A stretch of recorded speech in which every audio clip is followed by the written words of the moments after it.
Have you ever felt like there's almost a secret language to connecting with people? Something that unlocks real rapport, builds those strong relationships, and helps you all guide conversations smoothly. Oh, definitely. It's a pretty universal feeling, isn't it? That desire to be understood, genuinely liked, and to, make a positive impact. Exactly. Whether you're in a Yeah. big meeting or just chatting with family. And what if I told you some of the best advice for this came out like almost 100 years ago, but it's still incredibly powerful today? Mm-hmm. Still rings true. So today we're doing a deep dive into a book that's shaped how millions think about interacting with others.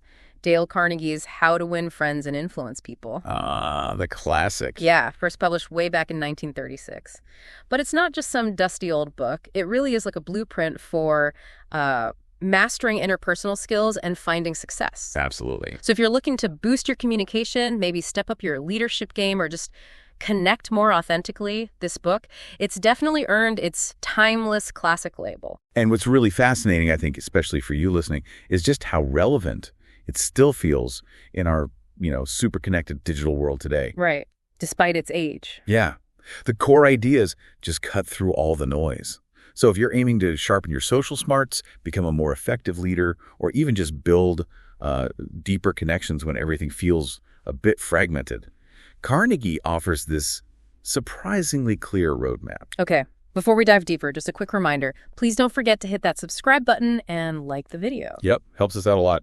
This is the DeepSeek Diaries, and you can find us on the usual suspects: YouTube, Instagram, Facebook. All the links for stuff we talk about today, books, websites, whatever, they're in the description. And do take a look at our terms and conditions when you get a chance. Okay, sorted. Now sit back and enjoy the deep dive. Let's get into it. Okay, so here's where the book really kind of grabs you. It doesn't just talk theory. It actually promises proven strategies to build strong and lasting relationships. Mm-hmm. Real actionable stuff. Yeah, it's literally designed to teach you how to make others like you and win them over to your way of thinking. Which, okay, sounds like a pretty bold claim. It does sound bold. Yeah. But Carnegie breaks it down into these fundamental psychological truths, Yeah. then translates them into practical things you can actually do. Right. And a huge part of that promise, something really central to the book, is learning how to become an influential leader without arousing resentment. That's a big one. Mm-hmm. Because it raises that question, right? How do you lead or persuade someone without making them feel pushed around or lectured or, manipulated? Yeah, it's a fine line. It is. And Carnegie's approach, it's all about genuine understanding and respect. Not force, not trying to be clever or cunning. He basically says the only way to really influence someone is to make them want to do what you're suggesting. Okay, so let's maybe unpack some of those techniques, because that's where the gold is, right? Definitely. One of his big principles, and this one might seem a bit weird at first, is to avoid arguments. Ah, yes. That famous line. He literally says, you can't win an argument. You can't, because if you lose it, you lose it. And if you win it, you still lose it. What does that actually mean in practice? How does that work?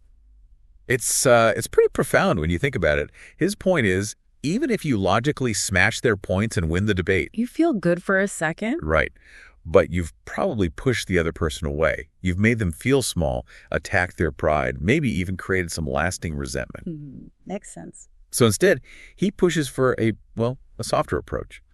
Find common ground first. Show you understand where they're coming from. Even if you don't agree, let them talk more. So it shifts from a fight to more of a collaboration. Exactly. He'd say something like, a sure way to make enemies is to win an argument where you believe you are right. Yeah. It's about valuing the relationship more than being right in that moment. And that ties right back into leading without resentment. You're not just bulldozing their ideas. Okay, I see that. Building bridges, like you said, not burning them. And kind of connected to that, there's another big one. Give honest and sincere appreciation. Mm-hmm. Crucial distinction there, sincere. Right, he warns against flattery. So what's the difference? What does he mean by sincere appreciation, and why is it so powerful? Well, sincere appreciation comes from actually noticing and valuing something specific. About the person, what they did, their effort. It's about making them feel genuinely important. Not just empty words. Not at all. Think about it. Deep down, we all crave feeling appreciated, right? Carnegie shows how a simple, heartfelt comment about someone's hard work or specific thing they achieved, or even just their character, that can motivate someone way more than criticism, maybe even more than money sometimes. Wow. He believed Every man is superior to me in some way. In that, I learn of him. It's about finding that strength in others and genuinely acknowledging it. That's fundamental to making people like you, in his view. It sounds so simple, but, how many of us actually remember to do it regularly? Exactly. It takes conscious effort. Okay, moving on. Another really powerful strategy he talks about is how to arouse in the other person an eager want. Ah, yes. This is where that idea of getting folk on side really comes in. Right. It's not about forcing things, it's about alignment. How does he suggest we actually do that? Okay, so this is key for influence. Carnegie basically says people are driven by their own needs and wants, not ours. Seems obvious, but we forget. True. So if you want someone to do something, you don't focus on why you want it. You focus on why they might want it. His classic example, getting a kid to eat veggies. You don't say, eat this because I said so. Right. That never works. No. You say something like, this broccoli will give you super strength. Yeah. You find where your goal meets their desire. He'd say, ask yourself, why should they want to do it? Frame it in their terms. Precisely. Understand their perspective. Show how your idea helps them achieve their goals. When you tap into their eager want, the resistance just melts away. Yeah. That's getting people on side through real motivation, not just pushing them. That's a great way to think about it. Shifting from telling to inspiring almost. Yeah, exactly. And speaking of simple but powerful things, one of the most practical tips, I think, is just remembering and using people's names. Oh, absolutely. So basic, yet so effective. He calls a person's name the sweetest and most important sound in any language. And it's true. It's like an instant signal that you see them, you value them. In a world where we can often feel anonymous, hearing your name, it just creates this immediate subconscious connection. It shows you were paying attention. Right, that you care enough to remember. That simple act really opens doors, builds trust. Yeah. The book also covers things like, the power of a genuine smile, being a good listener. It really is a full toolkit. It's comprehensive. Now, just looking at the physical book, the paperback version we're focusing on, the 2021 edition, is about 280 pages. So manageable. It's in English, obviously, and it holds up as a classic guide. And the way it's structured really helps its longevity, I think. It's broken down into these easily digestible chunks, makes it really readable, easy to follow. You don't feel overwhelmed. Not at all. And while, the original is 36, this version has been, as they say, slightly adjusted to modern times, which basically means the core wisdom is intact, but maybe some of the really old-fashioned examples are smoothed out a bit, keeps it relevant. Which is amazing for a book that old. It really is. It holds up incredibly well. Okay, so beyond those core ideas, one of its biggest strengths is definitely the invaluable insights into human behavior and effective communication. It goes deep. Yeah, and it's full of practical advice. Stuff that feels profound, but also stuff you can actually use, like right away, in your personal life, at work. Both settings. Exactly. It's not just abstract theory. It really offers that timeless wisdom for, getting the best out of social interactions and getting folk on side. Yeah. I saw one reviewer call it a roadmap for a relatively smooth ride through life, which is quite a statement. That is powerful. And crucially, it always comes back to this point. This isn't about being manipulative in a sneaky way. It's framed as a set of courtesies and respect for others. Right. Focusing on win-win. Yes. Creating outcomes where everyone feels good about it. Yeah. That distinction is so important to understanding Carnegie's intent, I think. Okay, just pausing for a moment here. Hope you're finding this deep dive useful so far. Yeah, hope you're enjoying it. Please do subscribe to the Deep Seek Diaries and give this video a like if you are. And remember, you can find us on YouTube, Instagram, Facebook, even Twitter now. All those links, plus links to the book and other resources, are down in the description section. Perfect. Okay, let's get back into it. Right. So we've talked a lot about the praise for how to win friends, and there's tons of it. But let's be balanced. No book hits the mark for everyone. What about some of the criticisms or areas where readers had mixed feelings? That's a really important angle to cover. And some feedback did center on the writing style. Well, lots of people found it nicely written, understandable, easy to read. They liked the clarity, the stories. Okay. But others mentioned that in certain editions, the text is very small, which is just a practical issue, really. And some felt the presentation maybe looks and reads like a badly published, self-published book, or that the tone sometimes veers into feeling more of a sales pitch. Interesting, like the style itself put some people off. Potentially, yeah. It depends what you're looking for in the reading experience. And what about that deeper criticism? The idea that maybe these techniques border on promoting feigning and manipulation for the sake of profit and self-advancement? That's a serious point. It is, and it's probably the most significant criticism. Mm-hmm. Carnegie himself stressed sincerity, but you can see how the techniques can be used manipulatively if someone chose to. Right. The techniques themselves are neutral. It's the intent behind them. Exactly. But here's the flip side. The book also helps you identify when you are being manipulated. By understanding these psychological levers, you become more aware when someone else is trying to pull them on you, perhaps unethically.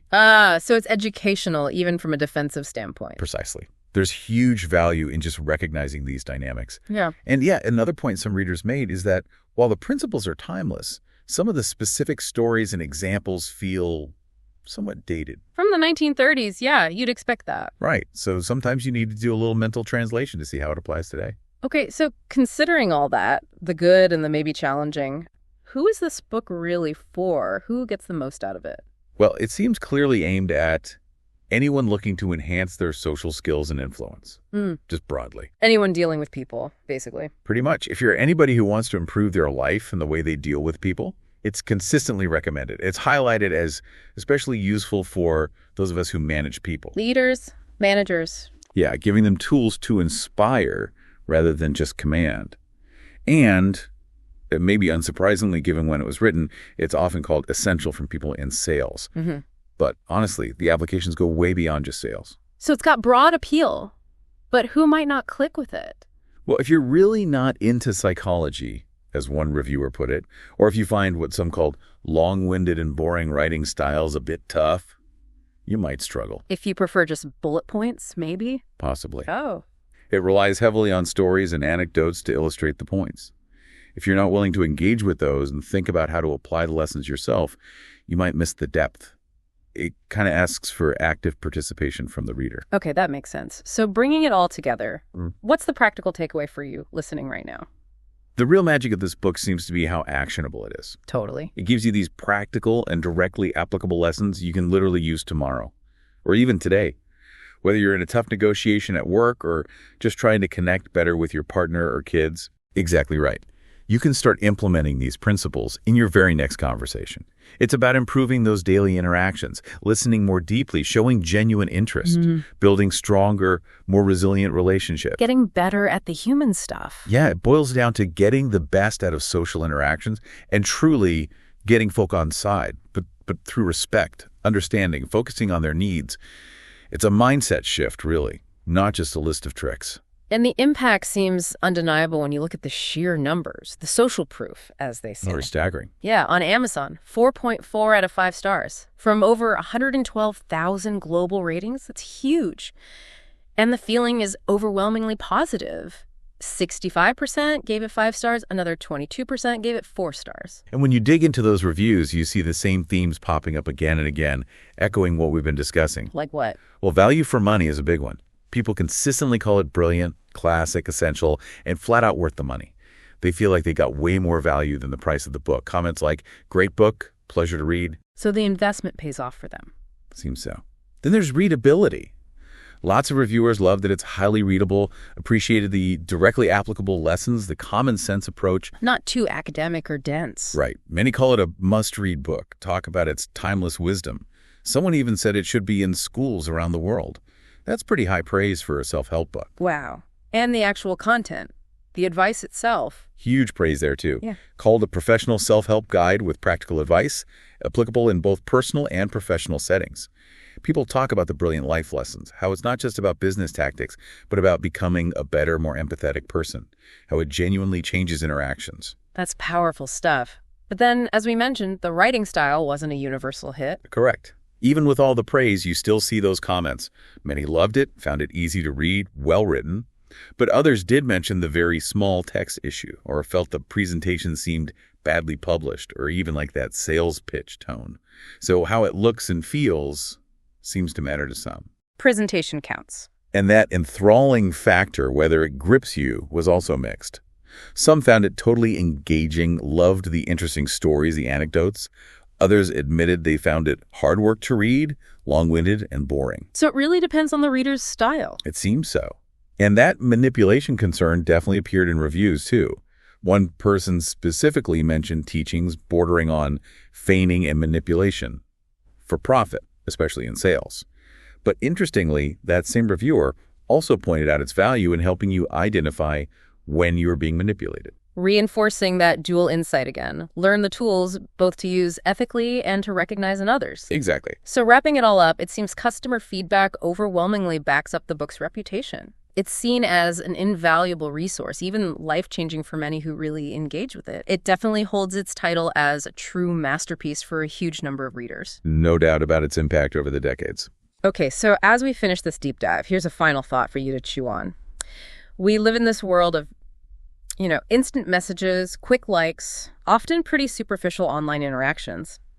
How can we take Carnegie's principles based on being present, showing genuine interest, sincere appreciation, and actually use them to build deep, authentic, influential relationships today?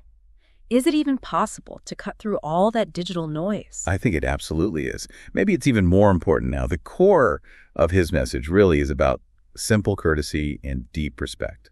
And that translates online, too. How so? Well, I'd encourage you to think, what specific, maybe small courtesies or signs of respect can you bring into your interactions, online and offline? Maybe it's really listening on a call without multitasking. Maybe it's using someone's name in an email. Maybe it's taking a moment to find something genuinely interesting about someone before you jump into your own agenda. It's still about making the other person feel seen and important. Simple acts, big impact. I like that. Well, I hope you've enjoyed today's deep dive from the DeepSeek Diaries. Hope it gave you some things to think about. Please don't forget to check out all those resources linked in the description section. And if you haven't already, hit those subscribe and like buttons on your way out. It really helps us keep these conversations going. We appreciate the support. Until the next episode, goodbye. Take care.